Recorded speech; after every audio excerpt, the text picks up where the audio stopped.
Hi, everyone. Welcome to Tech Talk, a podcast where Amit and I talk about all things tech. Today's topic is an exciting one. We're going to talk about Formula E. It's not Formula One, it's Formula E. E stands for electric. So it is a topic that I'm not actually very much familiar with. Amit, thank you for bringing up this topic. Let's talk about it, and hopefully I'll learn a lot, as well as hopefully our audience will too. What is Formula E? I've heard about Formula One, but I guess it's a newer technology. Yeah, thanks, Rinat, for the introduction. And Formula is quite exciting. It's similar to Formula One. It's a car racing event, but the cars are powered by electricity, so they are all powered by a battery, and that's why it's called Formula E. And it's the exclusive championship in the world where all electric cars compete for the world title. So Formula One cars, initially they were all gasoline driven, and in the recent years they have been converted to hybrid technology, where they are part driven by a battery and part driven by gasoline. And they're trying to be carbon neutral as much as possible. And the reason I wanted to talk about Formula E is because most of the new gasoline powered cars will be banned in Europe and in other countries starting 2030, 2035. So that means most of the passenger vehicles will turn into electric vehicles.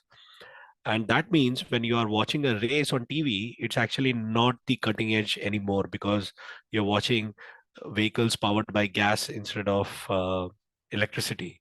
And that's where Formula E comes because it's thinking about the future and thinking about like everything is going towards electric. So then why not have a racing event which is using a battery technology? Right, yeah, that is fascinating stuff actually, because I did my mechanical engineering from Coventry University, and Coventry University is actually very famous for automotive. They have a very good connection with Jaguar Land Rover, and there is a lot of automotive sort of work and research that also goes on. And part of it is also building and designing better and better cars for Formula One. And while I was at uni, I remember one of the lecturer was telling me that there is, always new innovations that are, there a lot of companies are investing a lot of money for innovative technologies. And how can you make sure that it's still fair for all the people that are racing? And at that time, electric vehicles not as commonplace as it is now. And one of the things that he was mentioning, that in Formula One, there is to make the race fair, or make sure that not any one sort of company or brand doesn't get too much advantage based on their technology. There was a limit on air intake. So no matter what technology you use, however innovative it is, however lightweight the material is, or the gas that you're using, but the air intake would be, there is a limit, like there is a specific diameter of a intake hole through which you can use the air, and then do anything else with it to come up with the best sort of machine that takes you the fastest. Now, I mean, I'm sure there is kind of similar kind of restriction as well in electronic or electric vehicles, like like the ones that are used in Formula E. Is there any insight do you have on that? Yeah, so yes, you're right, Renat. I think Formula One, it's one of the most premier motorsports event in the world. It's watched by millions of people across. I was a huge Formula One fan, but over the last couple of years, I've not been watching it very regularly. But I was a huge fan during the Michael Schumacher era. So in Formula One, what happens is they make sure that the field is level. I mean, it's a level playing field based on the budget. So sometimes they restrict the budget, sometimes they restrict the engine size, and as you mentioned, the air intake. So there are different strategies. Sometimes they restrict only one tire manufacturer, so people can't take tires from any other manufacturer. They all have to take tires from only one single manufacturer. So there are different regulations. and then maybe the power output, so etc. etc. So in Formula E, because it's driven by electricity and it's powered by battery, the restrictions are basically two. One is the battery provider is same for everyone, and the chassis is the same for everyone. So what they can do is, the chassis is the body, the outer structure that you see that holds everything together. So what the companies they can modify is the powertrain, so that drives the wheels. Then you have the inverter, so that converts DC into AC, that drives the electric motors that powers the wheels. And then you have the software, so you can customize the software that you have written to manage what do you say, how the energy is being utilized by all the wheels. So yeah, so those things you can modify, but there is a limitation to the battery as well as the chassis, and that's same for everyone. So all the cars, they look the same from the outside, but of course the inner mechanics are a bit different. But because they use the same battery, it means the power output is also the same. Right. Okay. So that's what I was actually going to ask you a little bit more. That I would have thought that they might actually limit the amperage, like the battery would have, this much electronic energy and not more or anything like I that. think that's controlled by the software, right? So you Mm. have the like the engine control unit or whatever. It doesn't have an engine, but I'm pretty sure that it has a control unit that controls how much you can use. Because bear in mind, the battery, you have to make it last longer and last for the whole race. So if you use a lot of energy very quickly, then your battery gets discharged, and then you might have to come to the pit lane to recharge it. Do you But not have the opportunity to change, like, in Formula One? I haven't actually been a big fan of it. So, I mean, I've only seen like very small clips, etc. So, in Formula One, you come to the pit stop and then have your tires changed, etc. But do you not get in Formula E? Do you not get the opportunity to change your battery altogether very quickly within seconds, so you can So get? the battery is part of the chassis, right? So it's very difficult to take out the battery. So the only thing that you can do is charge it. So when Formula E was launched in 2014, so it's about 9 years now. What happened was that the batteries, they could not be recharged during the race, and the recharging capability was not fast enough. And so they had to swap the cars. So the driver would come into the pit lane. Pit lane is where for the people who don't know motorsports, pit lane is where the drivers come off the racing track and they change their tires. The mechanics look at the car, they check the fuel level, they clean the helmets. They do a lot of other. If there is any damage to the car, they try to fix it in a very short period of time, and they get back to the race. But when they enter the pit lane, that means that they're losing time on the actual race because they're not covering that period at a very high speed. Because when you come into pit lane, there is a speed limit at which you can come. So in Formula E, in the Gen 1 car, so currently the car generation is Gen 3. So in Gen 1 car, the possibility of recharging the battery was not there. So basically, they used to come in one car and they used to drive out in another car. So they used to jump out of the car, go sit in the other car, strap on the seat belts, and then go. So they had to do it very quick. The power output was less, the car was more heavier, and the top speed was about 225 kilometer per hour. So because the batteries were not that efficient in 2014, battery technology has improved significantly. With Gen 2, what happened is the car became a bit lighter. The top speed went to 280 kilometer per hour, and they didn't have to swap out the battery. It could last for the whole race. So with Gen 3, what has happened is the car has become even more lighter, uh, and and the top speed has now reached about 300 plus kilometer per hour. So that's a very high speed. And the advantage of being light is that you can push a car for longer with the same amount of energy output.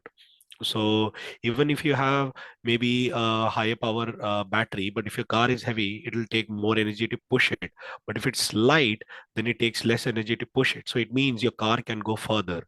So that's why it's important to reduce the weight, increase the power output, so it can go faster as well as longer. And that's what has happened with the Gen 3 car. So over a period of time, you have made a lot of improvements. Now, why talk about Formula E? Why talk about racing? I mean, what is that? What is that got to do with the general population, and how are they impacted by it? Well, to understand that, you have to understand why people do racing. So racing is purely done to win. So you want to win a race. You also do it for marketing. You have a lot of advertisers who put the stickers on the car, and you get money. But in order to win, you have to have a car that's very fast, and you have to have a driver who's very good, and you have to have a car that is very safe, so that in case the car crashes, because drivers take risk when you have to compete, you take risks, and then that's how you win. And if you take a lot of risk, then eventually there will be a crash, and you want to make sure that the driver survives that crash. So all the technology that goes behind into making a car safe, fast, light, is actually then got it's brought to the passenger vehicles. Because the thing like this, a passenger vehicle has to be manufactured, say, 1 million cars, same car. So they can't do innovation very quickly because it has to scale up to 1 million. But with a racing, you have only two cars per team, or two drivers per team. Okay, so two drivers, two cars. So now that team can invest a lot of money to making their car perfect. And if that car works because of some innovation, most of the other teams will then adopt it. Exactly. I was actually just about to ask you that this happens in many, many industries, right? I mean, NASA, for space exploration have discovered many, many things which have then been, mass marketized, like, that has been in the mass market, and, regular sort of population have adopted to those technology and became, got a lot of benefit out of that. So I really enjoy this kind of like inter-industry discoveries that, in one place. And one of the things I actually really very much enjoy is I used to have a motorbike, and I had a motorbiker's jacket, and that jacket is made for it's windproof, it's, waterproof, rainproof, everything. And after I stopped riding the bike, I just kept the jacket because the jacket was so good for winter times anyway. So yeah, this kind of sort of cross industry or cross sort of disciplinary discoveries, I think, are very valuable to sort of mass population to sort of increase their quality of life.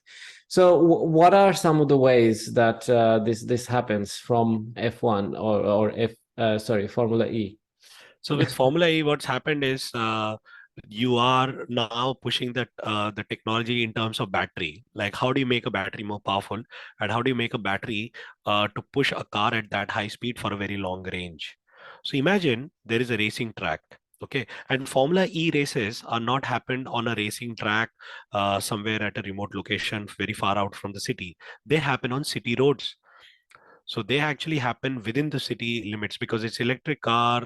There is very less chances of explosion. Of course, batteries do explode, but there is very less chance. So Formula E, and they don't go as fast as a Formula One car, but the Gen 3 car now can go very fast. Up to 300 kilometers per hour, but they happen within city limits. So it means it's more accessible to people. So if a race happens in London, Formula One races happen in Silverstone, which is very far from London, on the outskirts. Formula E can happen within the city, in London, and then I can quickly buy a ticket and then go watch a race. So that's the beauty. And then, because the Formula E is powered by battery, you have to make the battery last longer and more efficient. And that's where the technology is getting pushed. So say you want to drive the innovation in battery technology through passenger vehicles, but you can't do that, right? Because you manufacture a car, and then next year you have a new version. But most of the time you don't I mean, when you do research, you have to do it in a very slow process, and it is iterative development, etc. But in racing, you can change things quickly because it's just one car. So when you have to change a million of cars, it takes a lot of time, it takes a lot of effort, and you want to get it right so that you don't lose a lot of money, right? But in racing, if something doesn't work for the next race, you can change things and you can see if it's working or not. So that's how the technology gets pushed. The other way the technology gets pushed is through the power output, like how do you drive the wheels. So in the first gen and gen 1 and gen 2 cars, the output was only to the rear wheels. There was no output to the front wheel. With gen 3 car, you have an output to the front wheel as well. So that means that now you have four wheel drive. Of course, the four wheel drives are there in Tesla models and many other electric cars, so that's not new innovation. But racing is now then pushing the boundary even further by using what do you say, engine braking. So it's not engine braking as such, it's called regenerative braking. And that technology is basically, what happens is that when you press the pedal to brake, the motors, they go in reverse and they try to brake, slow down the wheel, and that energy then recharges the battery. So in a hybrid car, when you actually brake, it recharges the battery, and you'll see that. I have a hybrid car, Toyota Yaris, and when I press the brake, it shows that the needle points to the charging section. Similarly, in the regenerative braking, you can you can recharge the battery from the front wheel as well as from the front wheel and the rear wheel when you brake. The brakes are not there in the rear wheel. The brakes are still there in the front wheel, but the brakes are not there in the rear wheel. The rear wheel is slowed down and it charges the battery. Now, what that means is that over a period of race, you actually don't have to charge if you don't want to, because you are recharging it on the fly, just like a hybrid vehicle. So imagine you're racing at say 300 kilometers an hour, maybe not 300 throughout the race, 200, your average speed is about 200 kilometer per hour, and you're using a battery and that's getting recharged as you race. So that's innovation, right? That's a driving innovation in a car. Wow, that is actually very interesting, and the way we could actually also use this sort of innovation in the sort of the consumer cars, and also battery technology has so much potential, right? I mean, the hope is that because of the push for better batteries, more durable, easily chargeable batteries, that can be used anywhere, not just in cars, but in your mobile phones and even space technology, as well as all the renewable energy. Because when we talked about renewable energy in our previous episode, one of the biggest challenge was to store how to store the energies more efficiently, and with better battery technology we can do that. So yeah, there is so much potential for improving battery technology, and Formula E might just be the incentive or an innovative way to fund for these kind of research. Definitely. And racing pushes the boundary. Like Formula One introduced carbon fiber into the body. It had active suspension, and many I mean, the Formula One pushed boundaries in getting a downforce. So you could keep the car at a very high speed and not let the car take off. So all these technologies, then they are brought to passenger cars. And that's what the beauty of racing is. You can drive innovation very quickly because people are competing and they want to win. And the only car that can win is a car that's fast, safe, and can last longer than the opponent. So that drives innovation, and that's why Formula E is, I think, important, because it's different from Formula One, because it's not happening in the cities. It's driven by purely electricity. I mean, the budgets are not as big as Formula One. The budgets are small. The chassis is the same, so everyone has the same ground, the downforce effect. Everyone has the same battery, so that the innovation then comes in powertrain, the software, etc. Right. I wonder what could be the next step of motorsports. I mean, we're moving on from gasoline based motor cars to electric battery powered motor cars. I mean, I'm wondering whether in future there would be drones who are controlled by remote rather than a human driving it, because that would take away the whole point of safety caveat. And if there is no human driving it, then it could be remote controlled from far away, or it could even be AI powered, AI driven. So I'm just really excited to know what the future holds for this Well, technology. actually, you have talked about a very interesting thing, because recently I read a news that a fighter jet was being driven by an AI agent. Sorry, not driven, flew was being flown by an AI agent. So basically, an artificial intelligence software was actually flying the aircraft for a couple of hours. So that means that the defense forces are experimenting with this technology where they can reduce the loss of human life and they can still navigate a plane. And it's not remote control. So AI driven is not remote control, because remote control means of there is a person, they are actually flying the aircraft. But That is an AI is, important distinction, yeah, actually, because as far exactly. as I know, the U.S. military already has like drones, which Yes, goes further out and is remote controlled by from the base. But yes. that's completely different than AI driven or AI flown aircraft. Absolutely, because AI is like taking decisions on the fly based on how it has been trained. So if it trains under various circumstances, it will be able to take decisions from its environment, sensors, etc., and then fly the aircraft. So it has to go through a lot of training in order to become successful. It's something similar to ChatGPT. ChatGPT was trained on the internet. So basically, the output is quite good because it's able to churn out a lot of cohesive information very quickly from various sources and combine it. Same with the aircrafts, and I'm pretty sure it will happen with motorsports. But I think sports is a place where you have the human aspect as well as the technological aspect. The technological aspect is where the electricity part comes, uh, trans translating from gasoline to electricity. But the human part is where you actually have the instinct where when do you brake, when do you accelerate, how do you like go ahead. Because if it's AI powered, yes, there will be a lot of fun, but it's like watching a video game, right? And Formula E, by the way, I wanted to say this, is actually kind of inspired by Mario Kart. So the Mario Kart racing Nice. game. And the way it's inspired is that there are particular sections in the track where if you drive, you can get some energy boost. Um, in the current Formula E, the current season, what they are trying to do is, and they keep changing these things. The current season, what they're trying to do is, you can come to the pit lane, you can charge your battery for 30 seconds, and you can then use it whenever you want that extra energy. So it's like, how do you drive innovation? So how do you make it a video game? In the previous seasons, they had fan boost. So with with the fan boost, what happens is fans vote and vote, and the person who wins will get some extra energy. So that extra energy can be used to accelerate. So Wow. it's like, how do you engage the audience as well? With a gasoline powered car, it was remember, if something is electric, it can be controlled. I mean, you can add Wi-Fi, wireless technology. I mean, not that Formula One doesn't have it, has radio technology.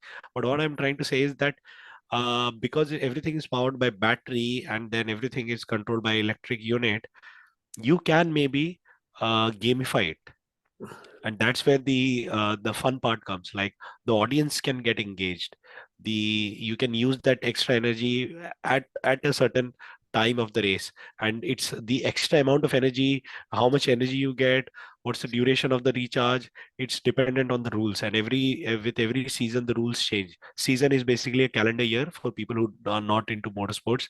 So one season means the calendar year of 2023, next season is calendar year 2024.